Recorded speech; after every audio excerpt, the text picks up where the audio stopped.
کا رشتہ آتا ہے اور وہ کہتے ہیں کہ جی لڑکا دیکھنا چاہتا ہے، تو کہتے ہیں ہم کوئی بغیرت ہیں، یہ کیسے ہو سکتا ہے؟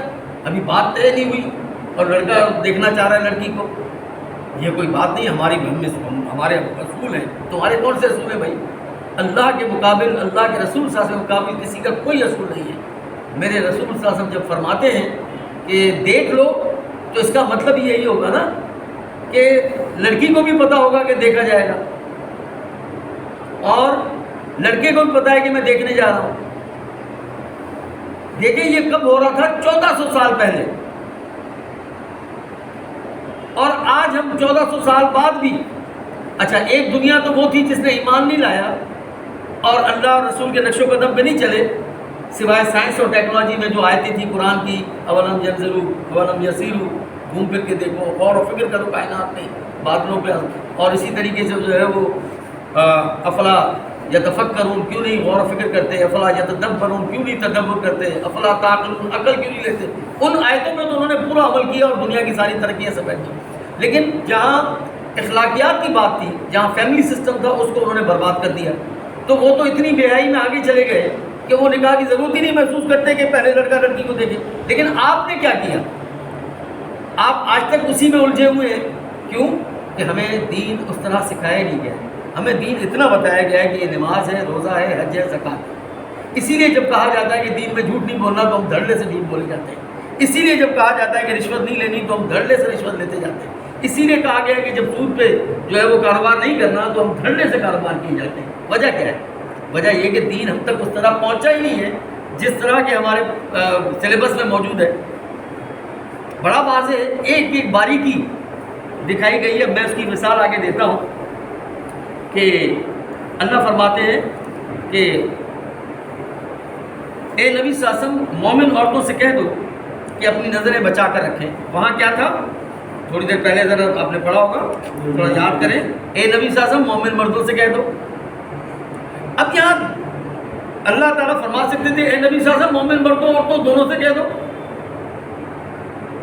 مومنین اور مومنات دونوں کو کر دو، لیکن نہیں، ان دونوں کے پردے کے اندر بھی ڈفرینشیشن ہے، فرق ہے جو ہمیں اللہ سمجھانا چاہ رہے ہیں، کیونکہ اللہ باریکی سے سمجھانا چاہ رہے ہیں۔ ورنہ دونوں کا پردہ اگر ایک جیسا ہوتا تو کچھ معاملات میں عورت کا پردہ کچھ اور طریقے کا ہے، مرد کا کچھ اور طریقے کا ہے، تو یہاں سے بھی کوئی نہ کوئی آدمی یا کوئی نہ کوئی بندہ اپنی مطلب نکالتا اور اس کے ساتھ جو ہے وہ دین کے ساتھ غلط غلط کرنے لگتا۔ تو اللہ تعالیٰ فرماتے ہیں کہ اے نبی صلی اللہ علیہ وسلم، مومن عورتوں سے کہہ دو وَقُلِ الْمُؤْمِنَاتِ يَغْضُضْنَ مِنْ أَبْصَارِهِنَّ، اپنی نظروں کو قابو کریں، وَيَحْفَظْنَ فُرُوجَهُنَّ، اور اپنے شرمگاہوں کی حفاظت کریں۔ پھر آگے اللہ فرماتے ہیں اور اپنا بناؤ سنگار نہ دکھائیں۔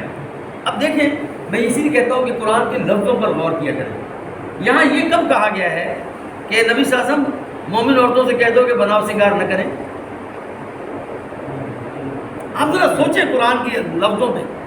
اسی لیے تو اللہ تعالیٰ فرماتے ہیں کہ الف لام میم ذالک الکتاب لا ریب فیہ، میں تصدیق کرتا ہوں یہ میری کتاب ہے، اس میں کوئی ٹیڑھ نہیں ہے، کوئی اس کے اندر آپ ایسا نہیں نکال سکتے جس سے آپ کو کوئی الجھاؤ پیدا ہو اور آپ پھر اس کے بعد سوچیں۔ یہاں کہا گیا ہے اے نبی صلی اللہ علیہ وسلم، ان سے کہو کہ اپنا بناؤ سنگار نہ دکھائیں، کریں، خوب کریں، گھر میں کریں، اپنے شوہر کے لیے کریں۔ اگر باپ گھر میں تو وہ بھی دیکھے، بھلی بیٹی ہے، دیکھ کے اس کو فریش دیکھ کے خوبصورت دیکھ کے خوش ہوگا،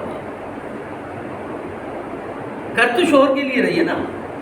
اسی طریقے سے بجز اس کے کہ ما ظہر منہا، جو خود بخود ظاہر ہو جائے، وہ نہیں چاہتی ہو ظاہر ہونا، اتفاق ہو جاتا ہے شادیوں میں، کہیں آدمی کوئی مرد آ جاتے ہیں اچانک، بھائی دولہا کے ساتھ چار خام کئی چمچے آ جاتے ہیں، ان کا انتظار میں ہوتے ہیں کہ کب عورتوں کی طرف دولہا جائے گا تو ہم بھی گھس جائیں گے وہاں۔ سب سے بڑی بات ہے کہ عورتوں کو دولہا کا عورتوں میں جانے کی تکی نہیں ہے، کیونکہ وہ بہت نام ہو رہا میں سب بہت ساری عورتوں کے لیے سوائے چند کے، اس کے اپنے گھر کی جو عورتیں اس کے لیے میں کہہ تو رہا ہوں نا، تقریباً عورتوں کے لیے۔ اچھا جی، اب دیکھیں یہاں اللہ کیا فرماتے ہیں کہ عورتوں کے لیے بھی غض بصر کے احکام وہی